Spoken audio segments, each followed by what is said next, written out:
prazer de estar aqui para poder conversar com vocês.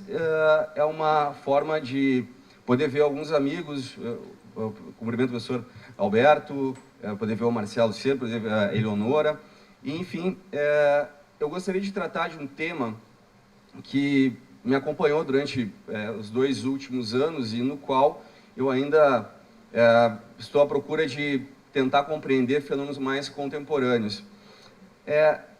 Essa própria fala, o indicativo dela, sobre autoritarismo e processo penal, o próprio professor Yuri fez menção, dizendo que eu falaria sobre isso, mas, de toda maneira, esse tema ele reverbera num momento em que a própria ciência política contemporânea procura se fazer as perguntas, não sei se as mais corretas, sobre a emergência de fenômenos que no século XX nós havíamos dado por soterrados.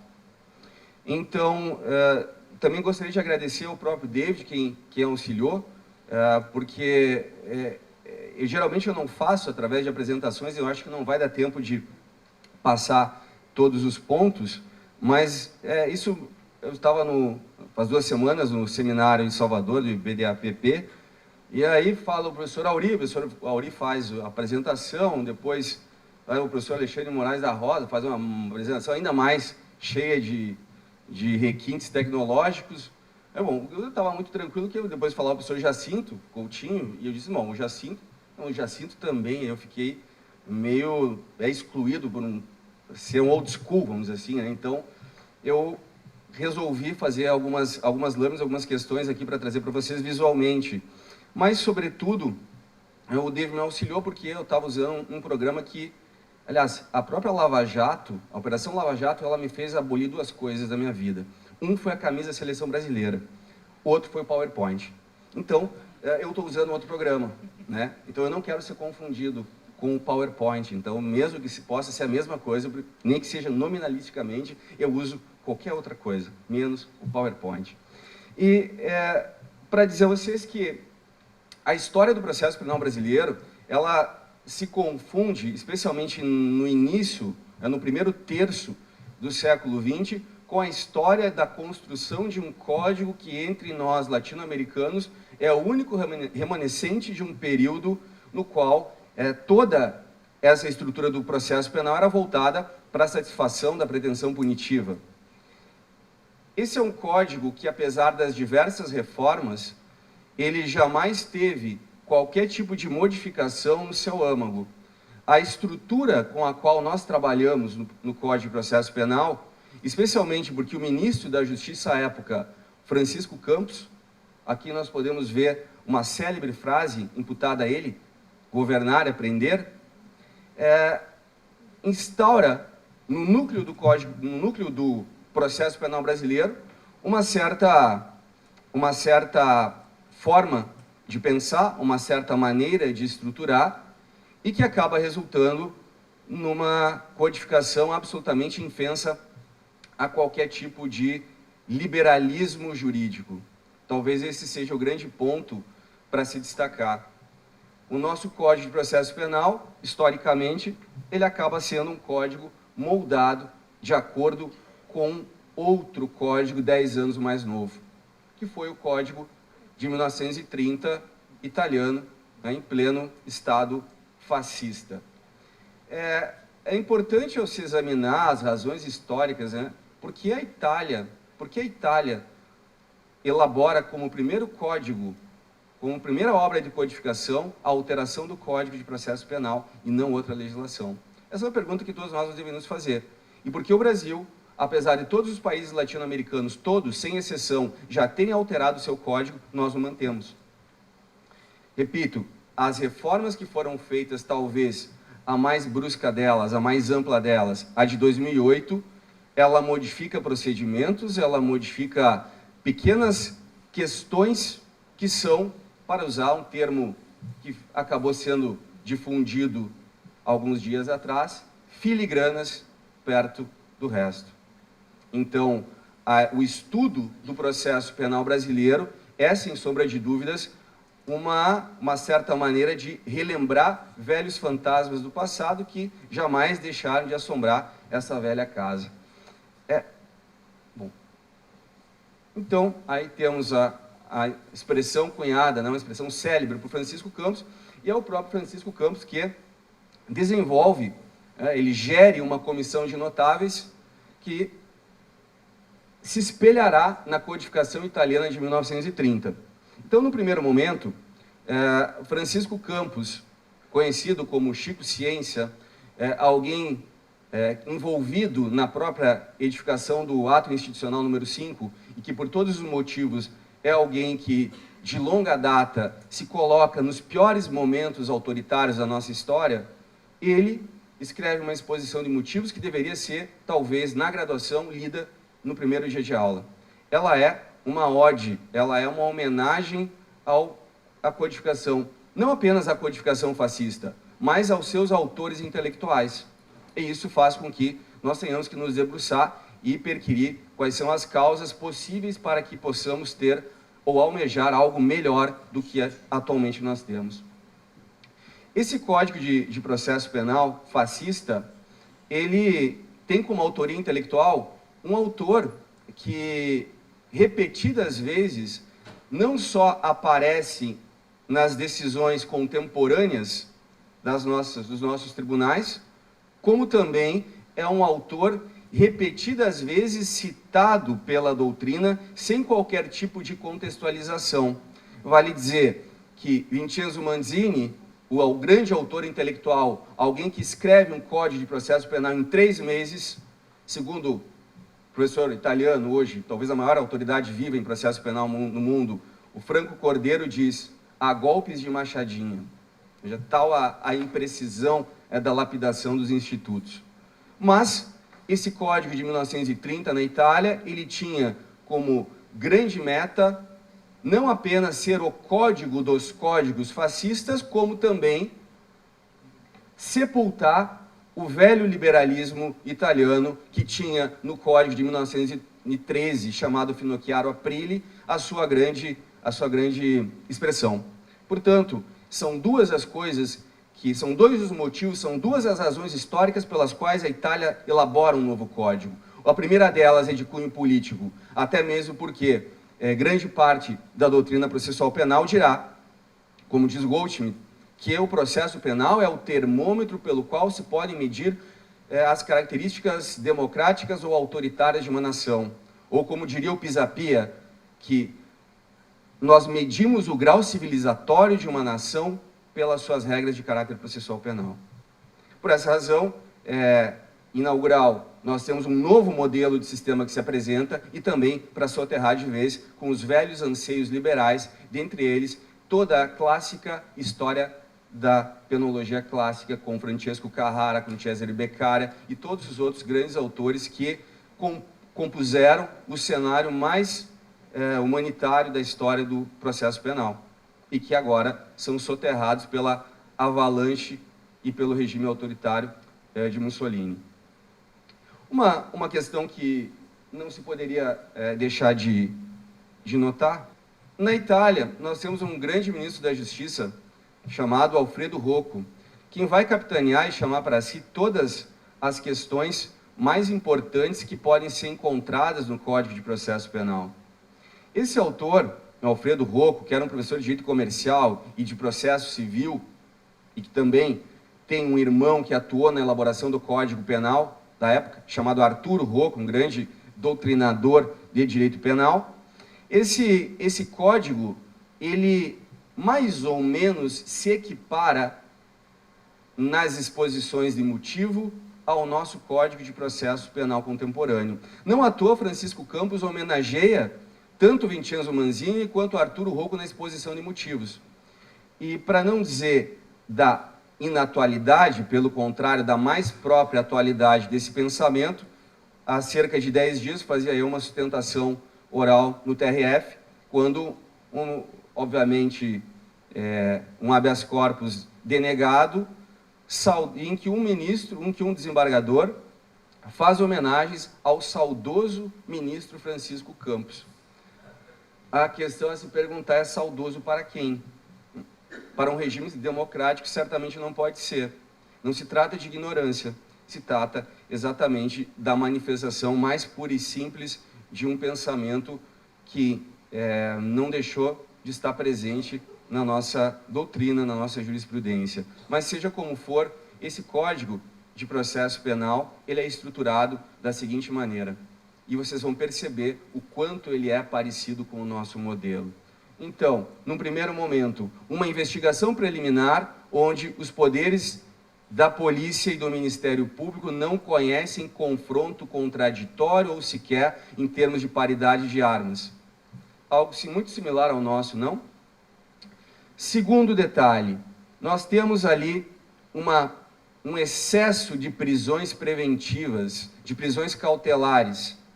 Veja, o índice de 42% de presos cautelares no Brasil indica claramente isso. A linguagem do Código de Processo Penal brasileiro atual nos diz: a liberdade é provisória, a prisão só pode ser a regra.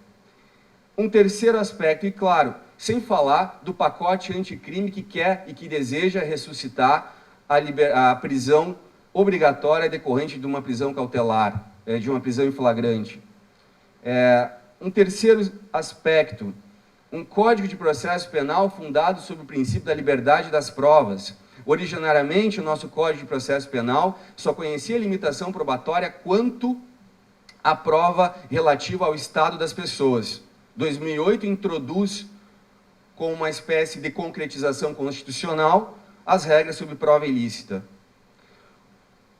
O livre convencimento do motivado do magistrado significa dizer uma liberdade plena para fundamentar como deseja. Não é uma conquista democrática, nem tampouco se trata de um princípio desenvolvido recentemente pela doutrina. Pelo contrário, era o velho conhecido das práticas punitivas. Não à toa, a doutrina da época, e mais especialmente ministros do Tribunal de Segurança Nacional, comemoravam que o princípio do livre convencimento tivesse sido agora também acolhido na justiça comum. Esse é o nível do nosso processo. Um princípio no qual não se declara a nulidade quando ela não houver influenciado a verdade real dos atos, no qual o contraditório é um contraditório deformado porque as testemunhas são constrangidas pelos depoimentos tomados em sede policial. É um processo no qual não há sequer uma única menção à presunção de inocência no corpo deste código, em que pese a Constituição assim tratar. É um código que suprimiu pela regra do prejuízo todas as nulidades absolutas, em verdadeira reprise do artigo 184 do Código Italiano de 1930, que dizia que todas as nulidades são sanáveis na forma da lei.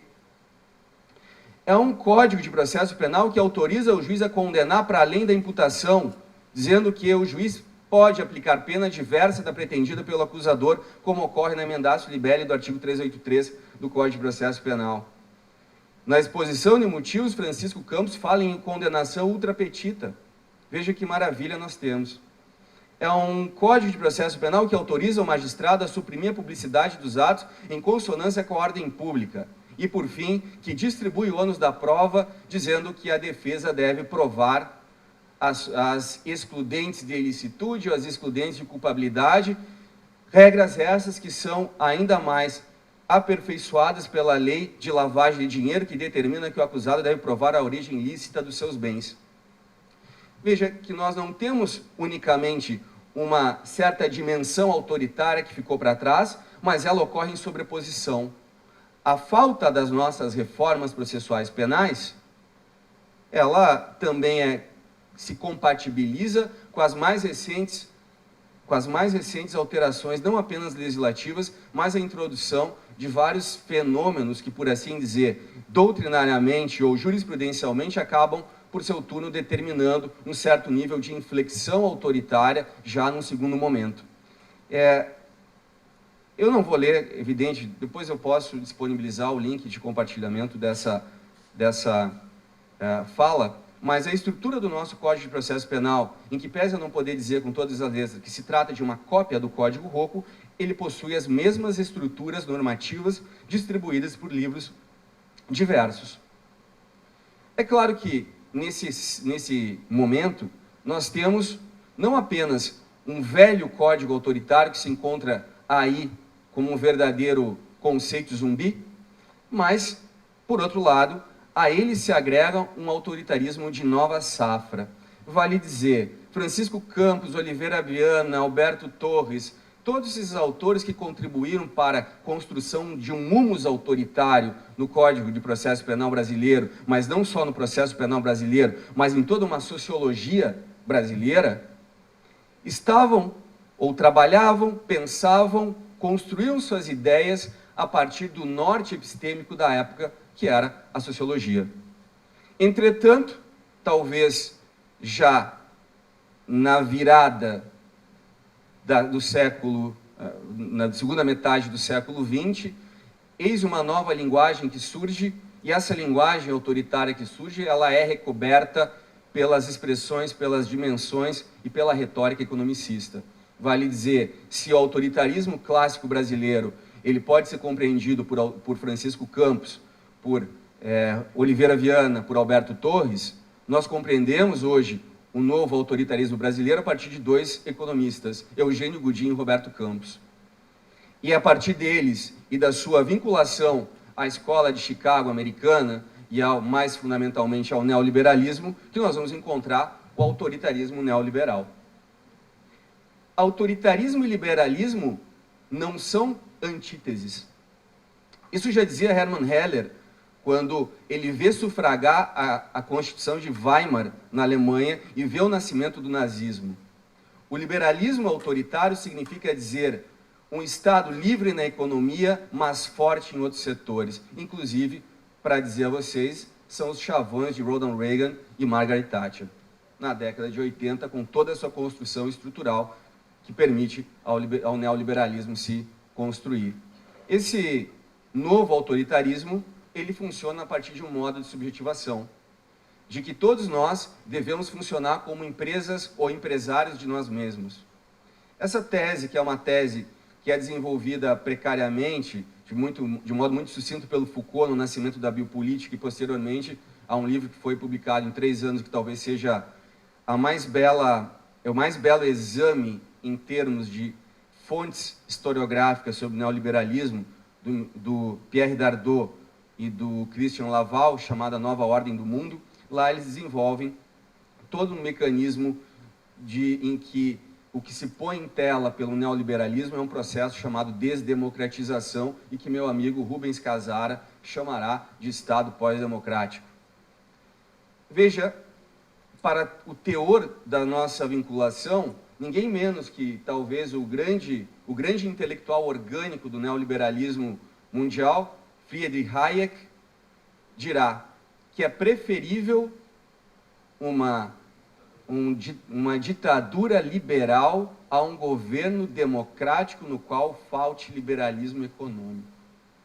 Essa é uma frase simbólica para dizer que autoritarismo e neoliberalismo, especialmente na América Latina e no laboratório que foi o Chile, nós vamos encontrar o seu par, o seu cônjuge. Eu peço desculpas porque eu não falo moronês e não sei como se escreve o cônjuge, se é com G ou com J. Né? Eu vou poupá-los dessa demonstração, porque eu tampouco tenho tempo, mas o neoliberalismo constrói a pós-democracia a partir de 5 eixos muito claros. O primeiro é a falência de todas as normas relativas a trabalho. Isso se chama dessindicalização e precarização das relações de trabalho. Um segundo aspecto, nós vamos encontrar um alto índice de abstenção eleitoral programado. As eleições do Brexit, as eleições mais recentes demonstram isso claramente. Ora, mecanismos que se poderiam dizer como, aqui a expressão é brilhante, do professor Jesus Sabariego, de algoritarismos, da condução de eleições através de algoritmos que nos atacam pelas redes sociais. A abstenção eleitoral, nossas últimas eleições comprovam isso exatamente, né, de uma apatia do eleitor, e o que equivale também a dizer de uma certa fragilização absurda da cidadania. 3. Um processo de endividamento em massa, que é essa expressão utilizada pelo Maurício Lazarato, não apenas de pessoas cada vez mais endividadas, como também de governos cada vez mais endividados, de um novo, entre aspas, modelo de gestão fiscal, no qual se devem cortar gastos, mas quando 35% do orçamento brasileiro é comprometido a pagar dividendos aos grandes bancos, realmente nós temos que cortar os gastos em outros locais, e não nas políticas públicas assistenciais. E, por fim, claro, o fomento ao racismo, à imigração, ao combate à imigração, à xenofobia. Isso num plano social. O Brasil, no campo processual penal, ele produz o que se poderia dizer, não sem ironia, de um movimento de contra-reforma sem reforma.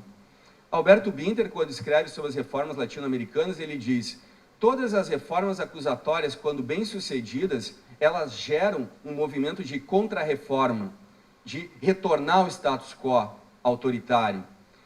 No Brasil, nós não tivemos reformas fundamentais, mas nós temos projetos de reforma que tendem a agravar o espírito autoritário de uma matriz processual. Vale dizer, não é o abandono desse código, é a mantença desse código agregando-se questões que nem mesmo os autoritários pensavam. Olhem as 10 medidas contra a corrupção, cujas assinaturas, diga-se de passagem, foram colhidas em locais propícios ao exercício da cidadania, como na Oktoberfest. Quando nós temos projetos de anulação de nulidades, quando nós temos projetos de extirpação da prova ilícita, quando nós encontramos ali elementos claramente desvinculados de qualquer projeto constitucionalizado de processo penal. Portanto, esse velho autoritarismo, ele encontra um novo autoritarismo que, sem sombra de dúvida alguma, ele foi deflagrado, não que não existisse, mas ele tem o seu apogeu nas medidas tomadas, nas decisões tomadas no pós-Lava Jato. Que medidas e que vertentes nós podemos encontrar do novo autoritarismo? De como o autoritarismo processual penal, sem abdicar do velho, constrói camadas de autoritarismos. Garantismo integral, ou o chamado garantismo hiperbólico monocular, que é o garantismo tupiniquim, porque só existe no Brasil, e para um certo setor da intelectualidade, eu estou exagerando o termo. É preciso um garantismo integral, diz o procurador da Lava Jato. O que consiste o garantismo integral? Ele afirma que no Brasil, veja, a questão é que não há vergonha em falar isso, que no Brasil nós temos um excesso de garantias, como o Código Fascista. Mussolini era um humanista, porque esse é o elemento que está por detrás do discurso.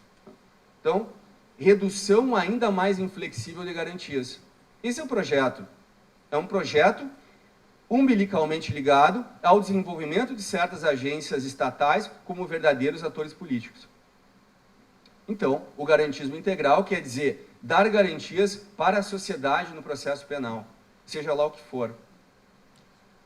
Temos um segundo importante, a militarização não apenas da linguagem, porque se fala em combate à lavagem de dinheiro, se fala em combate à corrupção. Combate é uma linguagem militar, como vocês podem intuir. Nós tivemos em 2017 um fenômeno importante que é de competência da justiça militar para julgar membros das Forças Armadas, das Forças de Segurança Nacional, quando cometem crimes contra civis. A atração da justiça militar. Num segundo modelo, basta nós olharmos os últimos dados, que são dados impressionantes, no qual essas linguagens e as más práticas políticas deflagraram, num altíssimo nível de letalidade policial, um incremento de 12%. 6 mil mortos pela polícia anualmente. Dá mais do que várias batalhas campais mundo afora. Encontramos ainda um governador do estado que comemora a morte de um sujeito que se envolvido num sequestro que não deu certo. Nós temos a transformação da lavagem de dinheiro em um crime político do século XXI. Aí vocês têm 8 ex-presidentes da República latino-americanos de esquerda condenados e investigados por lavagem de dinheiro, que deixa, por pressão de mecanismos internacionais, de ter crimes antecedentes definidos, de ter contornos políticos definidos, de termos o projeto, só nesse ano no Brasil, 2 projetos de lei para a criminalização dos honorários da advocacia criminal, que tem, por fim e ao cabo, a pretensão de calar a advocacia. Temos aqui um projeto de administrativização da justiça criminal, através de penas que não são penas providas através de um processo dessa simpatia pelo plea bargaining norte-americano e que conduziu, isso pouca dúvida resta, a um mecanismo de hiperencarceramento, de encarceramento em massa nos Estados Unidos. O gráfico demonstra a taxa de prisionização norte-americana e que corresponde justamente ao modelo de implementação em nível federal e no momento em que a Suprema Corte Americana julga o caso Brady versus Nova York e depois julga também o caso Santobelo versus Nova York, dizendo que declarar-se culpado sem processo, recebendo pena, é constitucional. É ali na década de 70 para a década de 80 que vocês vão ver uma curva quase vertical de criminalização e que constava no projeto anticrime do ministro da Justiça.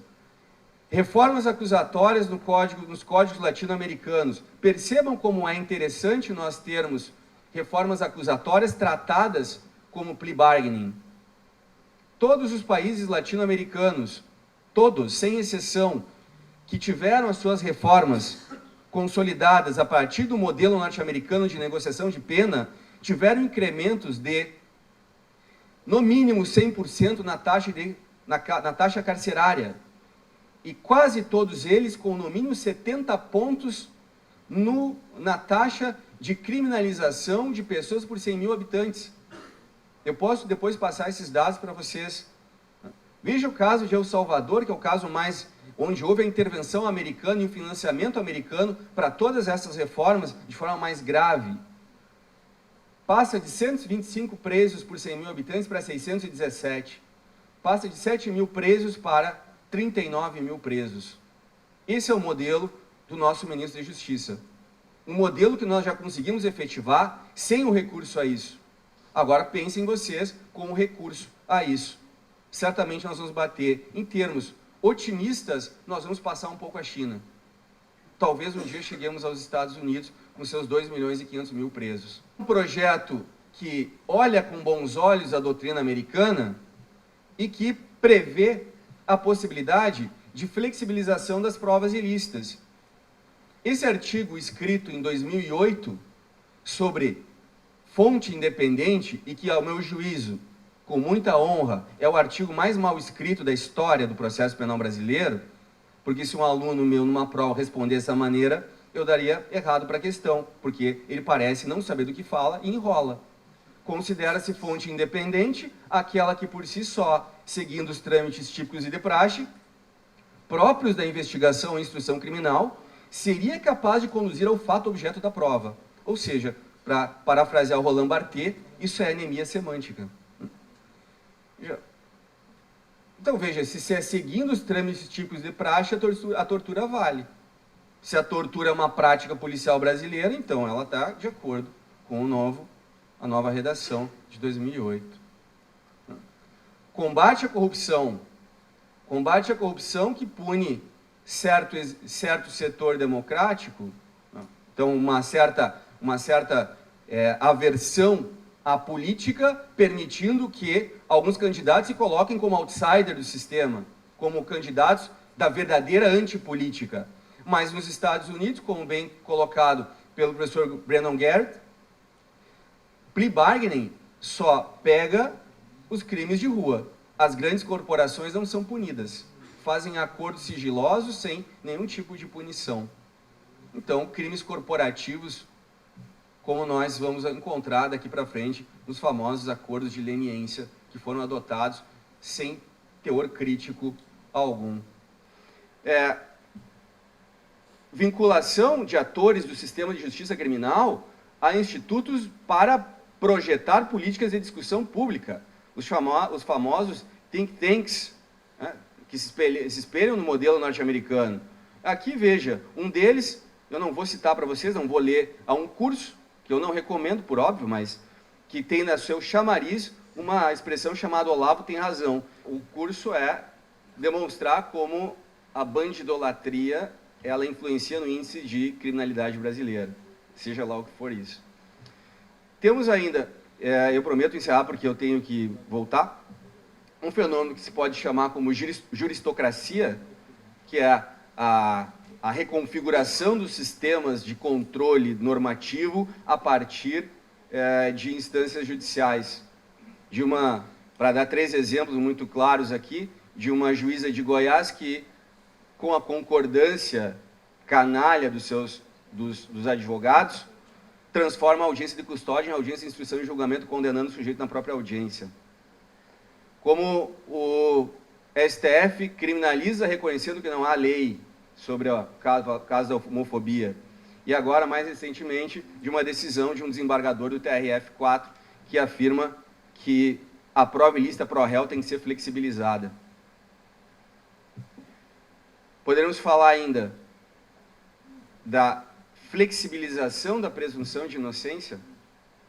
Vale dizer que não basta nós não termos uma regra única sobre a presunção de inocência no Código de Processo Penal, temos na Constituição, mas o STF se encarrega de fulminar com a norma de tratamento, e aí, na Lava Jato, trabalhando-se com estándares probatórios menores, inferência da melhor explicação, que pode ser encontrada num livro de Deltan Dallagnol, no qual crimes mais complexos requerem um estándar probatório menor. Então, como crime de corrupção é muito difícil ser combatido e provado, portanto, não precisa de prova. O que explica um pouco o malfadado PowerPoint, porque a convicção ele tinha. Senhores, eu realmente preciso encerrar, eu teria mais outras coisas para colocar a vocês. Eu queria agradecer a paciência de vocês por ter escutado tantas questões que me incomodam e dizer que o autoritarismo brasileiro, ele não é apenas algo que está no passado ou fruto de uma legislação inadequada.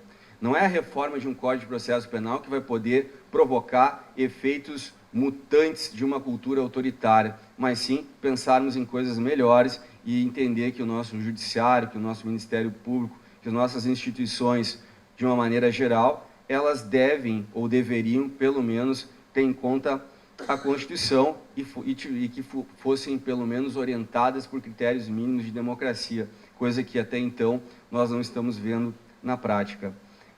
O autoritarismo contemporâneo, ele será explicado largamente através de termos economicistas e ele se acasalará, ele se aglomerará ao velho autoritarismo, o que indica que o nosso quadro não é melhor do que nós tínhamos antes. Ele é, sem sombra de dúvida, mais agudo e mais crítico em relação ao próprio período em que se desenvolvem teorias anti-individualistas, antiliberais e todas as consequências que nós tivemos do desenvolvimento do Estado Novo. E agora nós temos um outro modelo que certamente não é o fascismo de outrora, mas é um processo de desdemocratização desenvolvido, gerido e cunhado a partir de estágios do desenvolvimento do neoliberalismo e do qual a nossa solidariedade social tem sido minada, progressiva, paulatina e irreversivelmente.